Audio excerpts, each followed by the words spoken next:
Hey guys, it's counting in my review for the first original Disney Plus film, which is, of course, the remake of Lady and the Tramp.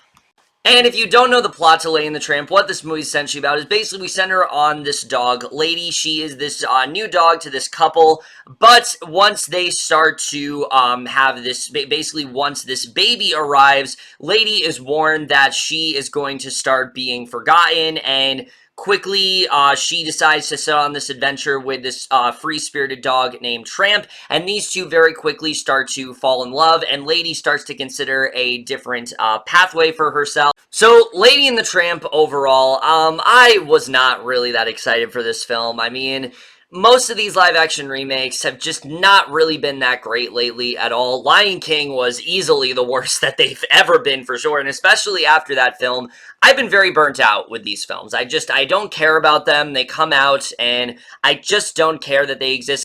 And look, the original film, Lady and the Tramp, I don't think is a perfect movie. I think it's pretty solid overall, but it definitely does have some issues for sure that I thought this film could have maybe improved upon.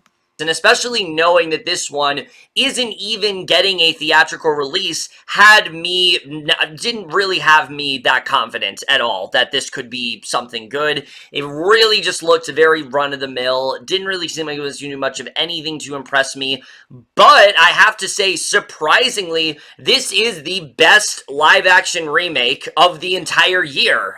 This is the first one that I actually think is pretty good. I actually really enjoyed this live-action remake quite a bit. Now, look, is it perfect? No, there's definitely some things that do bring it down for sure, but overall, I was very impressed by this one, and we're just getting to it, starting off with the cast. And that's easily one of the best things I think about this film. I think the cast really does keep this afloat for sure, especially when it comes to the combined efforts of our main duo here. Both Tessa Thompson and Justin Theroux are both really great in this movie. They both do a really good job, I think, of honoring these characters. I overall was very impressed by them here. They actually do have very solid chemistry, especially Justin Theroux. I think he very much was the standout of this entire film. He perfectly captured the free-spirited tone of Tramp, but also his mannerisms and things like that. I just thought overall these two worked very well together, and right off the bat, that's one of the best things about this film is that these two really seem like they were into this movie. They were really giving it 100%, and they really did, I think, transform into these roles, and I was overall very impressed by them here, and considering that I can't really say that for most of these live-action films, that alone, I think, is enough of an improvement. And the rest of the cast here, for the most part, is also really good. Sam Elliott is perfectly casted as Trusty. I thought that he was fantastic here. I also really like Janelle Monae here. I thought she did a really good job. Ashley Jensen, who, yes, she is playing a gender-flipped dog, but I thought that she definitely did work here for sure. I was overall impressed by her here. Yvette Nicole Brown, I thought was also very well casted as Aunt Sarah. I really did appreciate her in this film. F. Murray Abraham's really good. Really, most of the cast here does a very good job. And then, of course, there are the live action performances. Aside from the voice performances, most of the live action performances here really do leave a lot to be desired, and that's probably my biggest flaw with this film. I just don't think most of these guys were all that great. And look, I really do like Kiersey Clemons and Thomas Mann as actors, but I did not think they worked in this film. They had really no chemistry at all. They seemed pretty bored and just were very vanilla in that way, where they just seemed very stiff. They didn't really seem like they did much of anything to really develop these roles more, and considering how the rest of the cast, I think, really did go out of their way to bring us something really great here and actually do something that was very memorable, I was very disappointed by these two. I just don't really think that they were very good at all. Anytime they came on, I just wasn't really as into it. And the same goes for Adrian Martinez, who plays this dog catcher. He basically feels like a live-action cartoon. He doesn't feel like he is in the live-action version. He feels like he's in the cartoon, and I just don't really think he worked at all. Aside from them, though, I was overall very impressed by this cast here, and the fact that I can say that most of the cast was really good, is again enough of an improvement, because that hasn't been the case for any of the other live action remakes this year.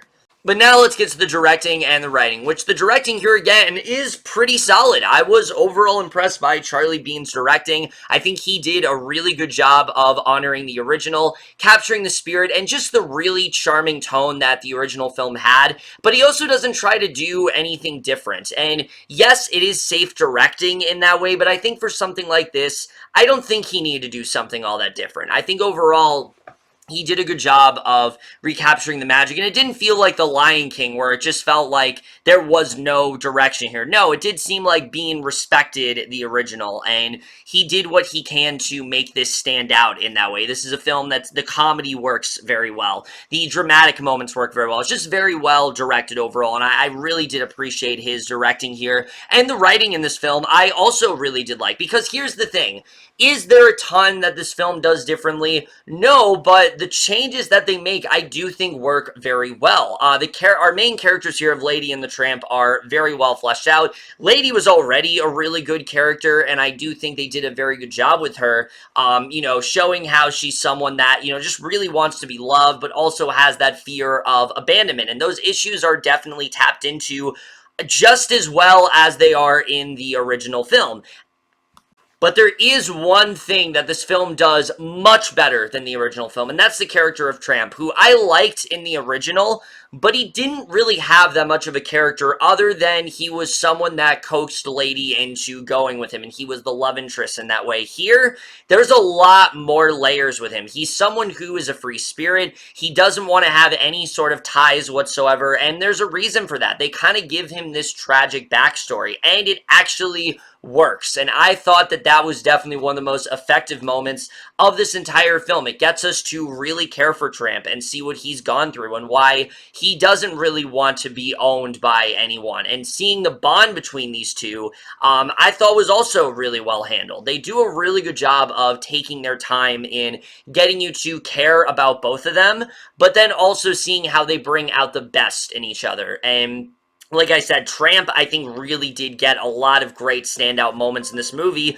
Even him not wanting to be called Tramp. He's someone who he doesn't want to have any sort of ties or name or anything. He really just wants to be a free spirit in that way. And they get a lot more into that in this film. And that's something that I definitely really did appreciate. And like I said, the narrative overall, I think, is definitely very well done. And some of the smaller changes that they make, I actually do think work very well here. Another one that works very well is the Siamese cat song. That's something that a lot of people have taken issue with over the years because, yeah, it is definitely quite racist. It's a very stereotypical portrayal of the Japanese and things like that, so obviously they wanted to change it. But what I love here is that they don't try to make a new version of that song. They basically just do something completely different, and it works really well, actually. Surprisingly, really well. I was very impressed by how well this really did work out here, but I thought it worked, like I said, much better than I would have expected to, and it's definitely one of the best things about this film for sure. And like I said, this is just such a delightful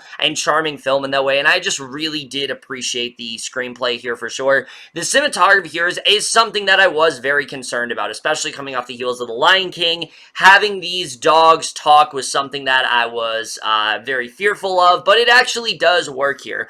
Are there moments where the expressionless dogs do take you out of it? Yes, but you know what? The voice cast is just so great in these roles that it's not as distracting as I was expecting it to be. I think that they bring enough charm that I was able to overlook it in that way. Yes, there are definitely moments where Lady should look a lot more expressive, and Tramp should look a lot more expressive, and yes, there's more you can do with a cartoon for sure, but I think they did just enough for it to work for me, and I was impressed by that for sure. I think they did a good job with that here, and there are some shots that are really well done. The way they recreate the Bella Notte scene, I thought was really good. They don't try to do a shot-for-shot thing either. Yes, there are similarities, but they do it a little bit differently here, which I really did appreciate. There is a whole new sequence involving this ferry boat that they go on as well that I was very impressed by, and just overall, I really did like the cinematography here. The score also is fantastic. fantastic. Like I said, the new song that they added to replace the Siamese cat song I liked quite a bit, and they did incorporate the original songs quite well. Aside from He's a Tramp, I thought while Janelle Monae did a good job, her song did feel a little out of place here, and that's an issue I have with the original film as well. I don't really think that song has much of a purpose other than, oh, we just needed another song, and they don't do a lot to really change that here either. But again, I really did enjoy the score here. The opening score especially, I thought was very effective, and again, it did a really good job of honoring the original in the way. I know I keep repeating myself, but that's something they did very well. And the editing, yes, this film is much longer than the original, but I really didn't feel the length. I think for the most part it was very well paced. I will say, though, the first 20 minutes are very slow. It definitely did take me a while to fully get into it. Not the first 20 minutes, but like the first, I would say 10 minutes, I was very hesitant on, and like I said, that really brings me to my one major flaw with this film, and that is any of the human characters. Not Aunt Sarah, because I do actually think they handled her quite well. I thought Yvette Nicole Brown, like I said, was very well casted. She was a lot of fun in this role.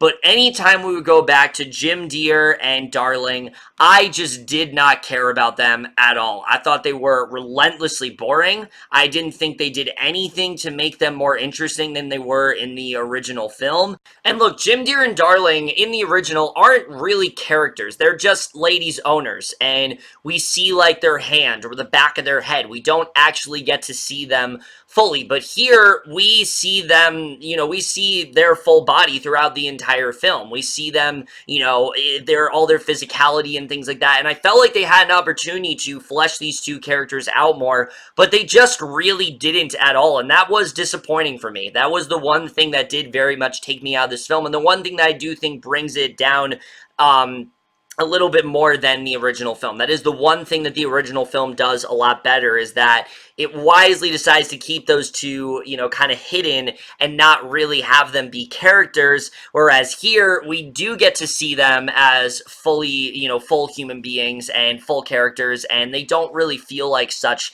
at all. They don't really do anything to add them, they don't really do anything to add character, they don't really do anything to add depth, and they're just very boring in that way. And like I said, this subplot involving the dog catcher was very unnecessary. It just felt like they added him in because they needed some kind of conflict, and I don't think it was necessary at all. It didn't even really feel like it needed to be part of the film, and the climax itself definitely does drag on a bit. There was a point where I thought that it was done, and then it just kept going, and I think they could have done a better job with that. But overall, considering how low most of these live-action remakes have been, how mediocre they've been, how unnecessary they felt, this is a much better improvement. Yes, it doesn't do a whole lot different, but like I said, I think it respects the original quite well. I really enjoyed the chemistry between the two actors. I enjoy the backstory that they gave to Tramp and things like that. And just overall, this is the perfect way, I think, to honor the original. They do a good job of staying, staying as close to the source material, but also trying to do something different with it. And overall, I was very impressed by this remake, and I am going to give Lady and the Tramp overall a B-.